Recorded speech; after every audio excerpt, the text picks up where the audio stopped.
또 그것도 순서가 있어요. 네. DSR 보지 않는 대출을 맨 나중에 받는 게 좋아요. DSR을 보지 않는 대출은 어차피 DSR 보지 않고 DTI만 보고 나갈 거기 때문에 앞에 일단 DSR 보는 대출을 다 받아놓고 맨 마지막에 DSR 보지 않는 대출을 받으면 내가 원하는 대출을 다 가져갈 수 있어요. 그게 진짜 꿀팁이에요. 그래서 만약에 예를 들어 내가 신생아 특례 구입자금 대출을 받는데 내가 신용대출을 조금 받아서 이걸 잔금을 쳐야 된다라고 하는 분들이 있잖아요. 그러면 그분 같은 경우에는 안녕하세요. 부익남TV의 부익남입니다. 요즘에 이제 시중은행들이 대출 금리를 올리고 있는 그런 상황인데요. 또 그러다 보니까 최근에 또 이제 금리 낮았다라고 해서 또 받으러 갔다가 또 깜짝 놀라시는 분들도 있는 것 같습니다. 그만큼 지금 금리가 약간 변동이 심한데 그래서 모셨습니다. 대출 전문가이시죠. 이제 풀팽님 모시고 요즘 대출 시장 어떻게 되는지 이야기 한번 나눠보겠습니다. 풀팽님 안녕하세요. 네, 안녕하세요. 반갑습니다. 풀팩입니다. 저희 채널에 또 처음 나와주셨는데 네. 그 대출 관련해서 또 상담도 많이 해주시고 또 네. 전문가이신데 네. 오늘 또 우리 시청하시는 분들이 또 요즘에 집 사는 분들 많거든요. 네. 그런 분들한테 또 대출 정보 좀 알려주시면 좋을 것 같습니다. 그 첫 번째로 하나 좀 여쭤보고 싶은 게 네. 요즘에 또 금리가 내려간다는 얘기 들린 게 또 엊그제 같은데 네. 약간 또 뭐 올린다 뭐 이런 아. 얘기들도 있어요. 실제 지금 시장의 어떤 분위기는 어떤지. 실제적으로 여러분들이 이제 대출을 실행하게 되면 내 결정금리라고 그러죠. 내 대출 금리는 예전보다는 훨씬 많이 낮아졌습니다. 지금 뭐 주택담보대출 같은 경우에는 3.5 정도 이제 평균 금리로 많이 나가고 있고 그리고 우대금리 받으시는 분들은 3%대 초반도 많이 끊고 있고요. 그러면 전세자금 대출도 한 3.6% 정도 이제 평균적으로 이제 시작되기 때문에 여러분들이 예전에 뭐 4% 5% 받으시는 것보다는 훨씬 체감도가 낮아지셨을 거예요. 그래서 금리적인 메리트는 예전보다는 훨씬 있다 이렇게 보시면 될 것 같습니다. 근데 뭐 최근에 네. 또 금감원장님이 또 뭐 은행 모아놓고 뭐 네네. 금리 뭐 조심해라 뭐 이렇게 한번 해가지고 또 0.12 올린다 뭐 이런 얘기 있었는데 최근에 뭐 올라가 그런 건 아니에요? 그 신한은행 같은 경우가 지금 주기형 그 대출 같은 경우에 하단을 2%대까지 또 내렸었어요. 네. 네, 내리고 이제 주기형 상품을 이제 많이 판매를 하기 위해서 그렇게 해서 이제 2%대 후반도 이제 했었는데 그 다시 가계부채 증가세 속도가 심상치 않다고 판단을 하고 이제 6월 말에 보니까 한 주에 1조 이상이 가계대출가 이제 나가면서 이렇게는 안 되겠다라고 해서 이제 7월 초에 다시 모이셨어요. 그래서 은행들에게 금리 좀 올려라 이렇게 주문을 걸은 거죠. 그래서 이제 신한은행 같은 경우에도 2%대 하단을 찍고 있었던 건 다시 3%대로 올렸고요. 그럼에도 불구하고 은행에서 지금 가상금리를 사실 많이 부여하고 있는 건 아니기 때문에 내 최종 결정금리가 그렇게 많이 오르지는 않았고 여러분들이 받으시면 한 3%대 중후반 정도에 많이 형성하실 수 있을 거라고 봅니다. 네. 근데 또 은행에서 2.98% 막 준다고 한번 기사 나고 하니까 네. 그때부터 막 지점 가가지고 나도 2% 떼달라 왜 안 나오냐 이런 분들 많았다고 하던데. 그거는 이제 뭐 예를 들면 우대금리를 다 받았을 때요. 네. 뭐 국가 유공자라든지 한부모 가족이라든지 시작부터 안 되네.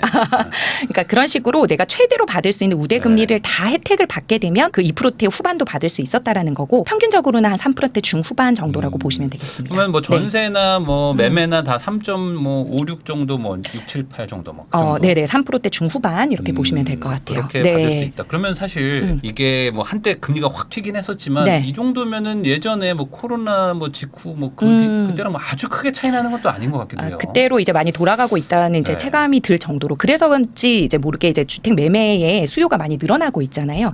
지금도 이제 저희가 이제 접수를 받아보면 매매 자금 대출이 많이 늘어나고 있습니다. 물론 이제 전세 자금 대출도 이제 많이 늘어나고 있지만 예전보다 훨씬 거래량도 많이 늘었다는 거를 몸소 체험하고 있고요. 그래서 이제 그것이 금리의 영향도 상당히 있다고 그렇게 보여집니다. 그러면 또 요것 좀 한번 여쭤볼게요.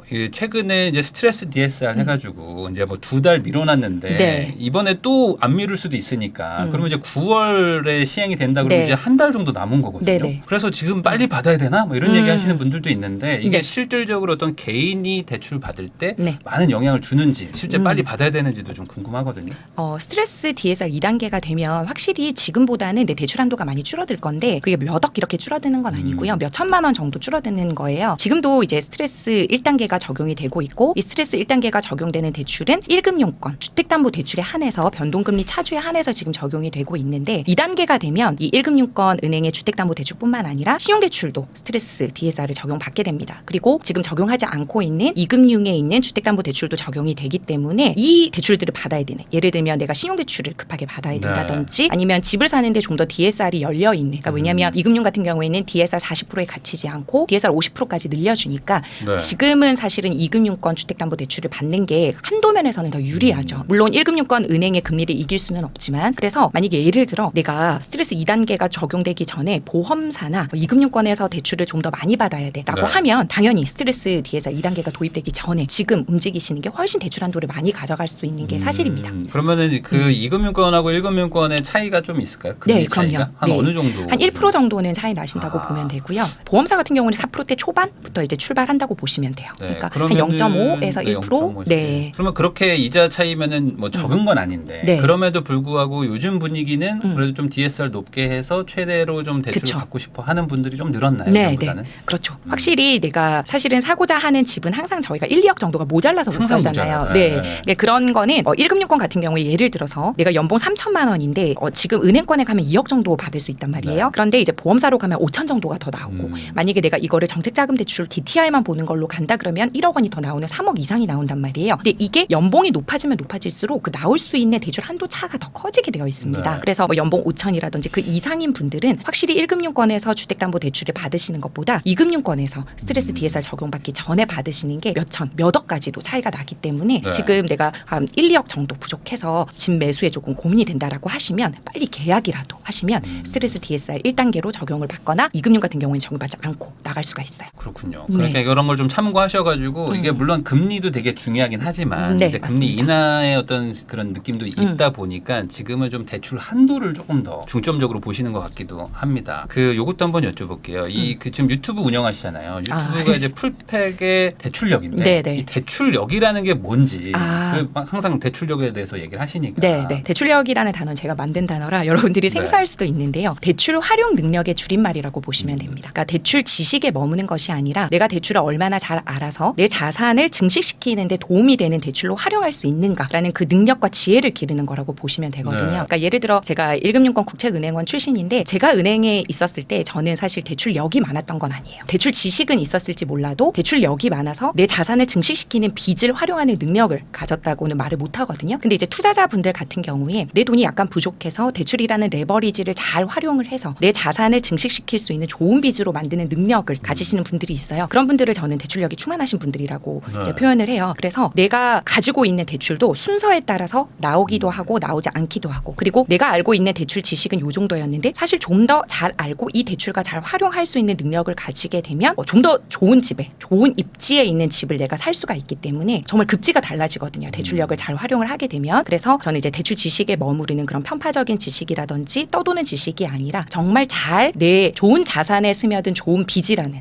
그런 전제가 있어요. 그래서 항상 내 자산이 좋은 입지력에 바탕이 되고 주차가 되어 있어야 되는 게 파킹이 네. 되어 있어야 되는 게 전제고요. 그러면 내 자산이 좋은 자산이라는 전제 하에 내가 좋은 빚을 잘 활용할 수 있는 능력 그거를 저는 대출력이라고 표현을 합니다. 네. 그러면은 이제 대출력 하면은 이게 뭐지라고 또 잘 모르실 수도 있으니까 네. 이 대출이라는 개념에서 어떤 그 차이가 나는 거는 네. 한도 아니면은 이자일 아. 것 같은데 어. 어떤 뭐 많은 분들이 잘 모르는데 네, 요것만 해도 뭐 좀 달라진다라든지 약간 개념을 좀 설명해 주시면. 네네. 예를 들어 지금 우리가 차주별 DSR 규제 시대에 살고 있지 않습니까? 네. 그러면 이 DSR을 넘어서서는 즉 1금융권에서는 DSR 40% 이내로 들어와야 대출이 실행이 되고 2금융권 같은 경우에는 DSR 50% 내로 들어와야 대출이 실행이 됩니다. 그런데 우리가 영끌족이라고 표현을 하죠. 네. 신용대출이 굉장히 많은 차주, 대출자 같은 경우에는 신용대출이 연봉만큼 있어도 이미 DSR 계산을 해보면 DSR 20%가 넘어 있어요. 네. 그래서 내가 주택담보대출을 받을 때, 즉 집을 살 때 받을 수 있는 주담대를 받을 때 내가 원하는 한도만큼 다 받지 못해서 잔금 사고가 날 수 있습니다. 그렇게 DSR이 불리해서 내가 대출 한도를 많이 못 끄는 사람들이 예를 들어 정책자금 대출, 네. 즉 DSR을 보지 않는 DTI를 보는 능력, 그 대출력을 가지고 있다면 신용대출을 받고 있음에도 불구하고 내가 원하는 대출 한도를 가지고 가서 잔금 사고 안 나고 잔금을 치고 내 집을 마련할 수가 있어요. 예를 들면 어떤 게 있었냐면 작년에 특례보금자리론 일반형이 있었어요. 네. 그게 최대 주택가격 9억 원 그리고 대출을 5억까지 사용할 수 있는 그리고 이게 뭐 소득 연봉 제한이 없었거든요. 물론 이제 DTI는 충족을 해야 됐지만 그래서 DSR을 보지 않기 때문에 신용대출이 너무나도 많아서 은행에서는 대출이 안 나온다고 거절받았던 사람들이 네. 그 특례보금자리론은 잔금을 칠 수 있었어요. 그래서 지금 순서를 잘 하셔야 되거든요. 예를 들어 내가 특례보금자리론을 먼저 받고 신용대출을 받으면 내가 원하는 한도만큼의 신용대출이 안 나와서 잔금을 못 맞출 수가 있는데 먼저 신용대출을 받고 그 다음에 특례보금자리론을 이용을 해서 내가 대출을 냈더니 여전히 내 집 마련하는데 충분히 가능했다. 대출 순서를 잘했고 대출 활용 능력을 잘 길렀다라는 거죠. 그렇게 되면 내 집 마련을 할 수 있었던 사람과 하지 못하고 포기했던 사람들로 나눠졌거든요. 그러니까 그거는 이제 대출 활용 능력의 차이라고 저는 이제 생각을 합니다. 사실 연봉이 똑같고 다 조건도 똑같은데 네. 누구는 또 대출을 좀 잘 맞아요. 알아봐서 사고 누구는 또 못 샀는데 사고. 또 갑자기 또 반등하니까 또 막 네. 1, 2억 차이 나게 되면 맞아요. 이제 다음에 또 집 살려고 돈 모으다가 또 벌어지고 뭐 이런 맞습니다. 일들이 항상 있다 보니까 결국에 대출을 얼마나 받느냐가 이걸 내가 잘 모르다 보면 또 네. 한번 기회를 놓치기도 하는 것 네. 같아요. 그러니까 대출을 무한정으로 받으라는 것도 아니고 사실은 은행이 무한정 해주지도 않아요. 그러지도 않죠. 네. 맞아요. 소득 대비해서 해주기 때문에 내가 받을 수 있을 만큼의 대출을 잘 활용할 수 있는 능력을 가져서 내가 원하는 집에 좋은 입지에 내 집 마련을 하는 거는 그 대출이 도구가 되기 때문에 잘 활용하실 수 있는 능력을 기르시는 게 맞다고 생각을 합니다. 네. 네. 그러면은 우선 뭐 아주 좀 단순하면은 신용대출은 좀 나중에 받고 또 그렇게 봐야 그것도 되나요? 순서가 있어요. 네. 여기 TV 분들을 위해서 네. 제가 사실 이거 강의 때만 푸는 거긴 아, 한데 그래요? DSR 보지 않는 대출을 맨 나중에 받는 게 좋아요. DSR을 보지 않는 대출은 어차피 DSR 보지 않고 DTI만 보고 나갈 거기 때문에 앞에 일단 DSR 보는 대출을 다 받아놓고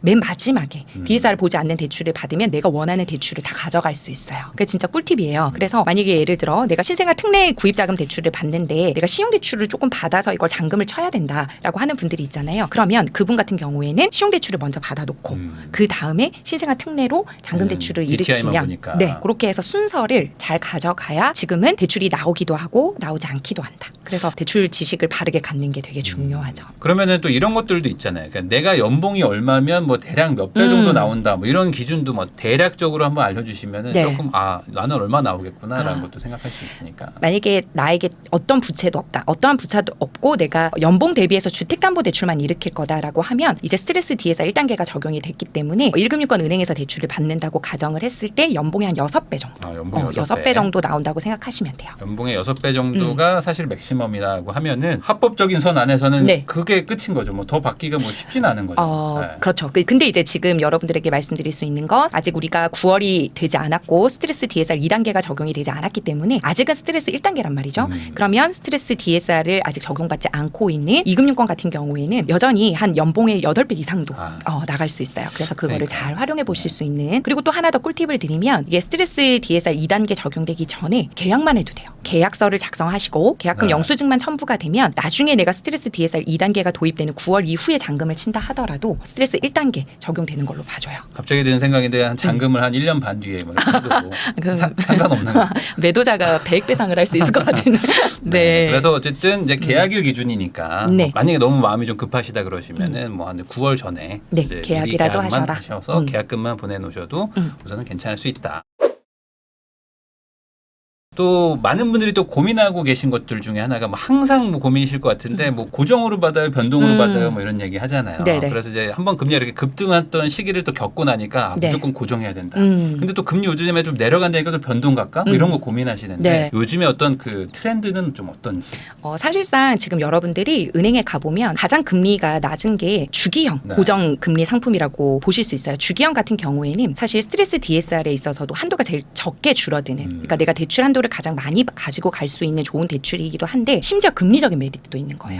아까 신한은행이 2%대를 이제 하단을 고정했다는 그 금리 상품 자체가 주기형 대출 상품이거든요. 지금 같은 경우에는 사실 고정금리가 변동금리보다 많이 낮아져 있는 상황이에요. 네. 원래는 사실 변동이 좀 낮고 고정금리가 좀 더 높은데 지금 이렇게 금리의 역전 현상이 벌어져 있기 때문에 사실 고정금리로 가서 대출 한도를 많이 뽑을 수 있다면 사실 금상첨화잖아요. 그렇게 해서 수요가 가장 많은 대출이 바로 주기형 대출입니다. 그게 이제 스트레스 DSR에 있어서도 좀 유리한 편이고 대출 네. 한도 면에서도 그리고 금리적인 면에서도 변동금리보다 낮게 지금 형성이 되어 있는 은행이 많기 때문에 여러분들이 지금 내가 주택담보대출 알아봐야 된다 그러면 저는 개인적으로 주기형 상품을 알아봐라. 근데 이제 풀뱅님 그렇게 되면 이제 변동형이 되면 금리 인하가 되어서 내 지금 받고 있는 이 3.5%라고 치면 3.5%보다 훨씬 낮아지는 거 아닐까요? 그러면 내가 불리하게 받은 거 아닐까요? 이렇게 말씀하시는데 사실 한국은행 기준 금리가 낮아진다고 내 대출 금리가 네. 바로 낮아진다는 보장이 없어요. 왜냐하면 대출 금리라는 것 자체가 여러분들 잘 아시겠지만 은행에서 조달해 오는 조달 금리와 그다음에 은행이 붙이는 가상 금리에 영업점장 조정 금리를 네. 뺀 그 차감한 금리가 내 대출 최종 금리가 되는 거잖아요. 근데 지금 은행이 이 가상금리를 거의 붙이지 않고 있거나 적게 붙이고 있단 말이에요. 네. 그럼 만약에 한국은행 기준금리가 낮아지면 은행이 가상금리를 올리지 않는다는 보장이 없어요. 그럼 어차피 내 대출 금리는 비슷할 수도 있기 네. 때문에 한국은행 기준금리가 내려간다고 해서 내 결정금리까지 내려간다는 보장은 없어요.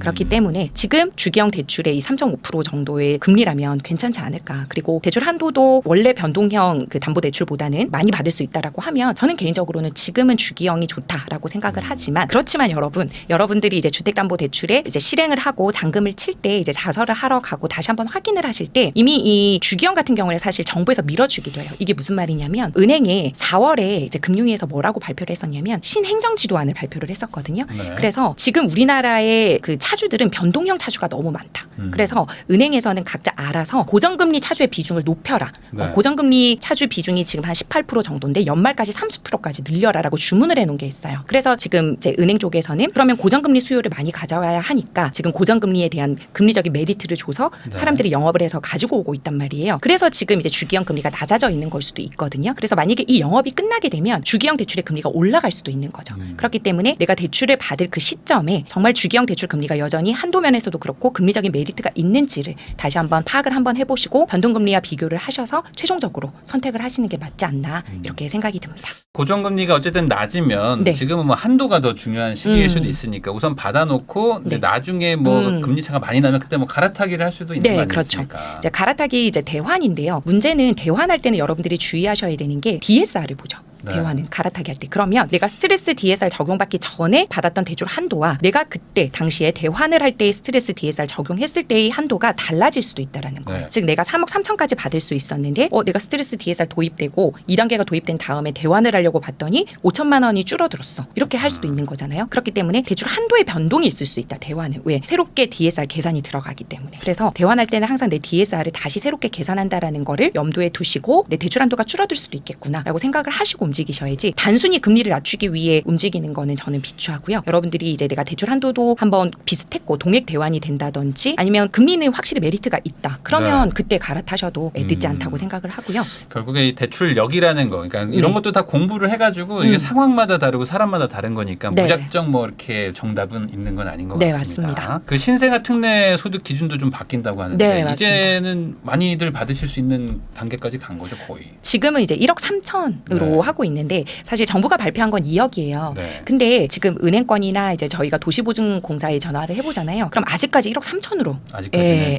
근데 2억까지 발표가 됐기 때문에 곧 조만간 이제 적용이 될 건데 2억까지 발표를 했으니까 여러분들 이제 대출 내가 신생아 특례로 받아야 된다라고 하면 은행에 한 번 더 확인을 해보시는 게 좋겠죠. 근데 은행에서 사실은 금융이나 정부에서 발표하는 시점과 은행에서 규정화되어서 실행이 되는 그 시점 사이에는 시간차가 확실히 있습니다. 네. 그래서 방송에 나오는 것만 보고 가지 마시고 은행에서 정확하게 규정이 되어서 실제로 그게 적용이 되는지를 확인을 하신 다음에 본인의 대출을 실행하시는 게 사고가 나지 않아요. 근데 이게 많은 분들이 또 얘기하시는 것들 중에 하나가 네. 그래서 내가 이제 계약서 쓰기 전에 은행 가서 대출 얼마 나오는지 좀 물어보고 싶은데 안 알려준다. 계약서 뭐 가지고 와라 뭐 이렇게 하면서 이제 바쁘다는 식으로 이제 뭐 이걸 상담을 또 못 받았다 이런 분들도 있어가지고. 그래요? 네네. 네. 그래서 이걸 그냥 지점 아무데나 가서 물어봐도 되는 건지 이런 거에 대한 두려움 있으실 것 같은데 어때요? 이게? 그래서 저는 사실 주거래 은행이 좋은 이유는 본인이 하도 이제 많이 갔기 때문에 CSS 점수라고 나의 이제 지점 점수가 있거든요. 네. 네, 그 점수가 있으면 내가 신용대출을 받을 때 가상금리 면에서 이제 가감을 할 수가 있습니다. 그런 거는 좋은데 사실은 주택담보대출에 있어서도 무조건 좋을 것인가 또 그거는 아니거든요. 네. 그래서 나한테 대출해주는 은행 한 곳 찾기 싸움이라고 저는 항상 얘기를 해요. 그래서 여러분들이 항상 주거래 은행에서 나에게 대출을 잘해주고 상담을 잘해줄 거야 이렇게 생각하지 마시고 다른 은행도 한번 가보시는 거를 추천을 드리고요. 저는 대출 상담사를 잘 활용을 해보시는 것도 추천을 드려요. 왜냐하면 대출 상담사 같은 경우에는 여러분들에게 이제 수수료를 받는 것이 아니라 대출이 일어나면 은행으로부터 수수료를 받기 때문에 여러분들의 대출을 일어나게끔 열심히 도와주는 분들이거든요. 네.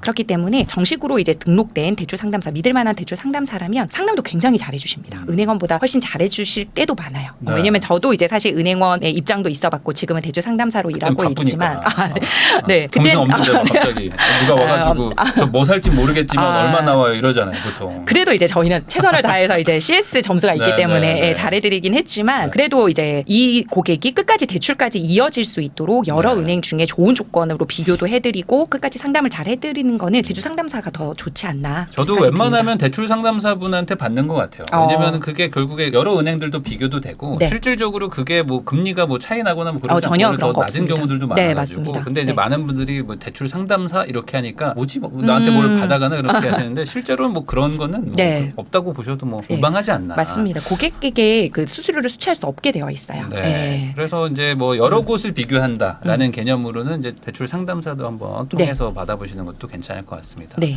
대출 상담사 말고도 예를 들어 뭐 금리를 뭐 조금이라도 좀 낮출 수 있는 방법이 뭐가 있을까요? 부수거래라고 하죠, 네. 여러분. 사실은 이제 부수거래를 별로 좋아하시지 않는 분들도 있는데 예를 들어 이 대출은 지금 이제 나가게 되면 예를 들어 5%인데 고객님 같은 경우에는 뭐 청약저축에 가입을 한다든지 보험에 가입한다든지 급여이체를 한다든지 또는 뭐 자동이체 같은 거를 걸어준다든지 신용카드를 만들어주세요. 이런 식으로 여러 가지 부수거래 요건이 있어요. 그 부수거래 요건을 하게 되면 한 번 했을 때 뭐 0.1%, 뭐 0.2% 또는 다자녀일 때 뭐 0. 몇 프로 이런 식으로 차감될 수 있는 요건들이 있거든요. 네. 그러면 그 부수거래 요건들이 다 갖춰지면 내 대출 금리가 낮아질 수 있는 거죠. 그래서 사실상으로는 뭐 신용대출에 있어서 금리나 요구권 이런 것도 있지만 내가 적극적으로 상품에 가입한다든지 내가 노력해서 금리를 낮출 수 있는 거는 이런 부수거래를 통한 방법이라고 생각해서 저는 여러분들이 부담되지 않는다면 부수거래를 통해서 내 금리를 낮추는 것도 좋다. 저는 네. 그렇게 생각을 합니다.